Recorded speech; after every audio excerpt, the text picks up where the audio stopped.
Hi everyone, welcome to digital GK classes. तो BPSC TRE 2.0 से related update है और बीपीएससी का जो ऑफिशियल नोटिस भी है वो जारी हुआ है। और बीपीएससी में आपको पता ही है कि पिछली बार क्या हुआ था कि किसी का 1 to 5, मान लीजिए कोई ऐसा अभ्यर्थी है जिसका 6 to 8, 9 से 10, 11 से 12 या फिर 1 to 5 सभी में चयन हो जाता है। और आपने देखा होगा कि पिछली बार इस तरीके से 3 से 4 पद जो है बर्बाद हो गए थे। तो इस बार अभ्यर्थियों की मांग है कि आप पहले 11 से 12 में करो, ताकि अगर किसी का 11 से 12 में चयन हो जाता है तो उसका 9 से 10 का सीट वो खराब ना करे। मान लो कोई ऐसा अभ्यर्थी है जिसका कि 1 to 5 और 6 to 8 दोनों में हो जा रहा है, तो आप 6 to 8 में उसका रिजल्ट दीजिए, ना कि दोनों जगह दीजिए। आपने देखा होगा पिछली बार जब रिजल्ट आया था तो ऐसे बहुत सारे अभ्यर्थी थे जिनके जो खुद जो है ट्विटर हर जगह पोस्ट कर रहे थे कि उनका 3-3 जगह पे चयन हो चुका है। उससे क्या हुआ कि उनका 3 जगह पे चयन हुआ तो वो तीनों जगह जाएंगे नहीं, वो जाएंगे एक जगह, बाकी के 2 पद खराब। अब ये 2 पद उस अभ्यर्थी को मिल सकता था जो कि इस रेस में तो है, बट यहाँ उसके नंबर थोड़े से इससे ज्यादा हो गए, मतलब इसके ज्यादा हो गए, तो उस वजह से वो रेस से बाहर हो गया। फिर आपने देखा वेटिंग लिस्ट कितना आया ही है, 2000 के आसपास। तो अभ्यर्थियों की मांग है, ये भी न्यूज़पेपर में निकला है, मैं आपको बताने वाली हूँ। एंड मुझे लगता है कि इस बार ऐसा होगा। बाकी आपको पता है कि बीपीएससी टीआरई में जो सप्लीमेंट्री रिजल्ट आई उसके बावजूद भी रिक्त पदों की संख्या बहुत ज्यादा खाली है। और ये इस पूरे जितने पोस्ट है ना, इन सबको जोड़ के ये टीआरई 3 लेकर आना चाहते हैं। और मान लो 2025 में विधानसभा का चुनाव है वहां पे बिहार में, तो वहां पर भी यही करेंगे कि उसकी कुछ पोस्ट बचेंगी, फिर वो उसको जोड़ देंगे आगे, क्योंकि कहीं ना कहीं इनको 2 साल तक तो नौकरी निकालनी ही है। बाकी जो भी चीजें मैं आपको बताऊंगी, तो पहली बार आए हैं तो चैनल को सब्सक्राइब करके प्लीज वीडियो को लाइक कर दीजिएगा, ताकि आपको अपडेट मिले। जैसा कि आपको यहाँ पर दिख सकता है, ये मैं आपको दिखा रही हूँ कि कितने लोग नौकरी छोड़ रहे हैं, प्लस जितने लोगों का सिलेक्शन कहीं और हो गया है, क्योंकि छुट्टियां नहीं मिल रही। आप जानते हो कि बिहार के जो भी टीचर बन गए हैं काफ़ी परेशान है, क्योंकि एक तो आपको 8 घंटा वहाँ पे रहना है 5 बजे तक, प्लस छुट्टियां शायद बहुत कम हो गई हैं, आपने सुना ही होगा।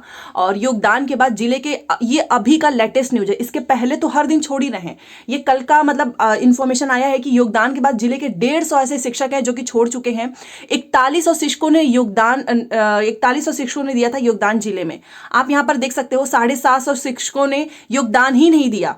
ठीक है, ये तो चलो नहीं दिए, जिसने नौकरी छोड़ी उसकी बात अलग है। और कई विषयों में अभी भी शिक्षकों की कमी है। आप यहाँ पर देखिए, नवनियुक्त शिक्षकों ने अपना नियुक्ति पत्र तो लिया, लेकिन 150 ने योगदान देने के लिए वो स्कूल ही नहीं गए, ज्वाइनिंग लेटर ले लिए, स्कूल नहीं गए। अब आप मुझे बताओ, ये भी तो सीट खराबी हो गई। जो अभ्यर्थी वेट कर रहा है वेटिंग लिस्ट का, वो सोच रहा है कि मेरा नाम आ जाएगा। चलो वेटिंग लिस्ट अब तो खैर आएगी नहीं, बट फिर भी हर दिन कोई ना कोई सीट आप देख सकते हो, कोई ना कोई नौकरी छोड़ रहा है। और ये लोग गए ही नहीं। पटना जिले के, अगर मैं केवल पटना की बात करूं, तो जिले में 4856 नवनियुक्त शिक्षकों का चयन किया गया था, लेकिन अंतिम रूप से केवल 4100 शिक्षकों ने ही योगदान किया। इसके अलावा देखिए, 400 शिक्षकों ने चयन भी हो गया, बट वो नियुक्ति पत्र ही नहीं लिए। पटना जिला शिक्षा कार्यालय के अनुसार कुल चयनित के लगभग 750 शिक्षकों ने योगदान नहीं दिया है। बता दें कि शिक्षकों के योगदान नहीं देने के कारण, अब ये योगदान नहीं दिए तो विषयवार शिक्षकों की कमी हो चुकी है, पटना में अभी भी कायम है। अब बीपीएससी की ओर से आयोजित दूसरा चरण, ये जो चल रहा है आपका, नवनियुक्त शिक्षक के चयन से विषयवार शिक्षकों की कमी पूरी होगी। तो आप देख सकते हो कि सीट बहुत ज़्यादा है।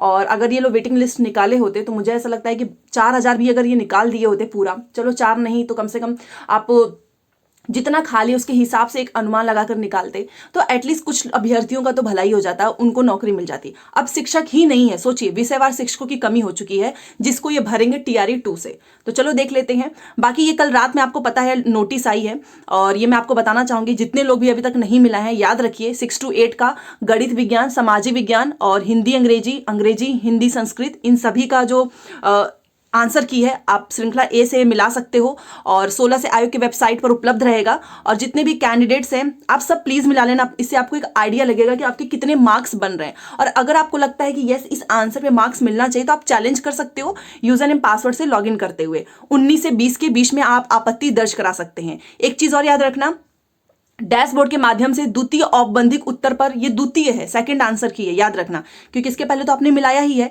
तो द्वितीय औपबंधिक उत्तर पर आपत्ति दर्ज करने हेतु प्रति प्रश्न, हर प्रश्न पे आपको 500 रुपए देने होंगे। ठीक है, 500 रुपए। ईमेल आईडी स्पीड पोस्ट के माध्यम से नहीं करना है। तो ये 500 रुपीज भी याद रखना करते समय, क्योंकि ये कोई कम अमाउंट नहीं है। 500 रुपए अगर आपको लग जाए कि अरे चलो 4 प्रश्न हैं ऐसे जिसपे मिलना चाहिए, तो आप सोच समझ के करना, क्योंकि 500 रुपए आपको अपनी जेब से देने होंगे। ठीक है, तो ये है, पहले आप अच्छे से मिला लो, और ऑफिशियल वेबसाइट पे आपको मिल जाएगा।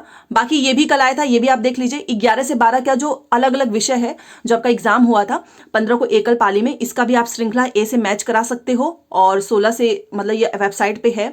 और ए से मैच कराने के बाद अगर आपको लगता है कि यस किसी प्रश्न में आपको चैलेंज करना है तो आप वही सेम चीज 17 से 18 के बीच में चैलेंज कर सकते हो। और याद रखना ईमेल और स्पीड पोस्ट के माध्यम से मत करना, ठीक है। तो अगर आपका चैलेंज नहीं किया आप तो ये डेट निकल जाने के बाद आप कुछ नहीं कर सकते हो, इसी बीच में आपको करना है। और ये देखिए ये 17 को आया है ये नोटिस, ये सेम चीज वही जैसा कि 27/2023 7 को जो आपका प्रथम पाली में जो पेपर हुआ था प्रधानाध्यापक, दिनांक 7 को द्वितीय पाली में आयोजित वर्ग 9 से 10 का संगीत कला और 8 को जो आपका 16 विषय में हुआ था, 10 को आपका 6 से 8 का उर्दू विषय में। तो इन सभी का आपका श्रृंखला ए से जो द्वितीय ये सेकंड आंसर की बात हो रही है आ चुका है, आप लोग मिला लेना। एंड अगर आपको ऐसा लगे कि यस दोबारा से कुछ इसमें मिस्टेक है तो 500 रुपीज लगेंगे ईच क्वेश्चन, ठीक है। 500 रुपए लगेंगे। अगर आपको लगे कि यस इस क्वेश्चन पे आंसर मिलना चाहिए तो आप पहले तो उसका प्रूफ देख लेना, देन आप यहाँ पे चैलेंज कर सकते हो बिकॉज ये सेकंड आंसर की है। और पहले तो अच्छे से मिला लो, देखो कितना नंबर बन रहा है, क्या कितना डिफरेंस आ रहा है, देन आप कोई स्टेप लेना, ठीक है। क्योंकि 500 रुपीज भी बहुत ज़्यादा ही अमाउंट है, क्योंकि कई बार ऐसा होता है कि बहुत सारे लोग फॉर्म ही नहीं भर पाते इतने रुपए की वजह से। तो आप एक बार देख लेना ध्यान से। और सबसे पहले आप लोग जो लोग भी आंसर मैच करा रहे होंगे मुझे जरूर बताना कि आपका कितना डिफरेंस आ रहा है, इक्वल है, नंबर घटा है, बढ़ा है। इससे आइडिया मिलेगा आपको भी कि कट ऑफ कितनी जा सकती है, ठीक है।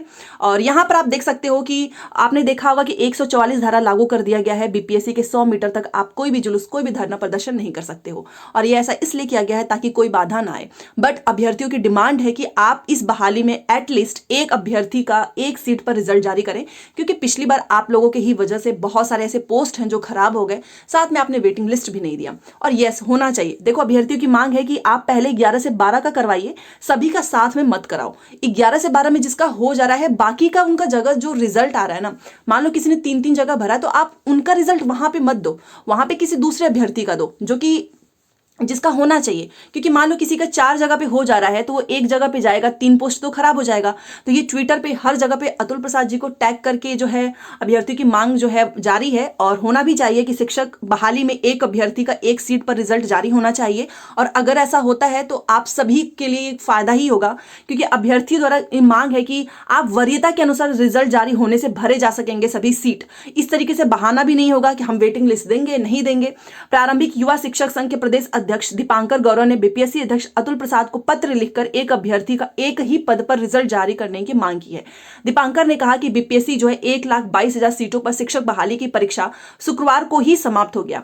आयोग इसका रिजल्ट जारी करने में जुट गया है। जी हां, बहुत तेजी से तैयारी हो रही है। इस बीच शिक्षक बहाली परीक्षा के विषयों का औपबंधिक उत्तर भी वेबसाइट पर अपलोड कर दिया गया है। इससे पहले दीपांकर ने बताया कि लाखों अभ्यर्थियों ने मध्य माध्यमिक तथा उच्च माध्यमिक तीनों विद्यालय के शिक्षक पदों पर शामिल होने के लिए परीक्षा दी है।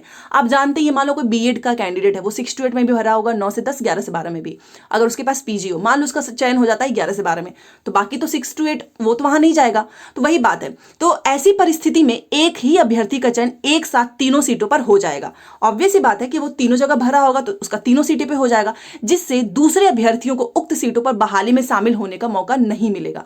मान लो उसके नंबर ज्यादा है, वो तीनों पे आ गया है, तो अगर आपके नंबर कम है तो आप तो ऑब्वियस सी बात है बाहर हो जाएंगे, और वो तो 3 पे जाएगा नहीं। तो उन्होंने मांग की है कि शिक्षक अभ्यर्थी को उनके द्वारा आवेदन के समय दिए गए वरीयता के आधार पर एक ही सीट पर रिजल्ट घोषित करो। मतलब कि अगर किसी ने तीनों भरा है, उसका तीनों में सिलेक्शन हो चुका है, तो आप उसका केवल 11 से 12 में रिजल्ट दीजिए, बाकी में मत दीजिए, जिससे कि सभी सीटों पर योग्य कैंडिडेट का रिजल्ट आ सकेगा। जिससे कि मान लो जिसका थोड़ा बहुत नंबर पॉइंट में भी कम है, एटलीस्ट उसको भी तो मौका मिलेगा। तो ये मांग है और मुझे लगता है कि ऐसा होना चाहिए, क्योंकि देखो भाई वेटिंग लिस्ट का कोई भरोसा नहीं है। जितनी सीट बच रही है आप सबको भरिए, ठीक है, क्योंकि बाद में कुछ नहीं होता है, आपने वो देख लिया है। तो ये सारी चीजें हैं। अब देखते हैं बीपीएससी के चेयरमैन सर कब बताते हैं। बाकी डिलीट का डिटेल्स भर लिया होगा आपने, नहीं भरा होगा तो देख लेना, क्योंकि अब उसमें कोई प्रॉब्लम नहीं है। तो सारी चीजें मैंने आपको बताई है। मिलते हैं नेक्स्ट क्लास में। Thanks for watching. जाते जाते लाइक शेयर सब्सक्राइब कर दीजिएगा।